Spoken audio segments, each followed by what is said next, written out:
All right, I'm Lisa Tammy, and I'm a behavioral health educator here at Keep It Off.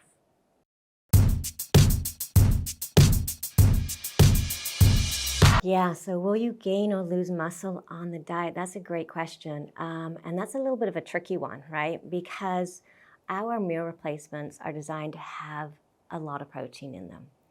That it's enough dietary protein coming in that it's preventing a breakdown of lean muscle mass.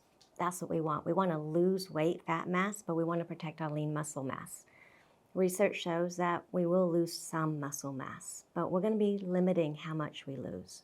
So we really need to make sure that you're getting all your meal replacements in, that we're not we're not hungry. That's one of the side effects of ketosis. We may not want to have our meal packet, but you've got to get them in because we're protecting that lean muscle mass.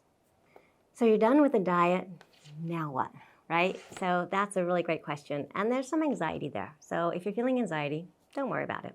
So what we're going to do, we're going to transition you off of the meal replacements. We're going to incorporate regular foods. These are foods that are going to be real foods, right? So we're going to avoid the sugars. We're probably going to avoid the highly processed foods. Eventually there'll be some discretionary foods, but we're going to keep it quite simple for the first couple months. This is the beauty of our program. We've got the diet, the VLCD, very low calorie diet, that's going to help you get to your goal rapidly. But then what? Our name is Keep It Off. That's our goal. Our goal is to be here for you to help you keep off that weight. How we're going to do that?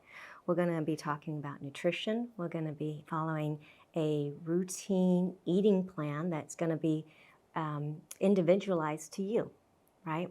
We are going to be talking about our relationships with food. What do we know? What do we know are triggers? I'm bored, and when I sit down in front of the TV, that's when I start snacking. Well, there's a lot of behaviors there that we can uncouple, and so we're going to be looking at that. We're going to be talking about exercise too. So we've got our behaviors, we've got our eating plan, we've got our exercise plan. All of those things we talk about a lot in our weight management classes, and that is what we're going to do to help you keep the weight off.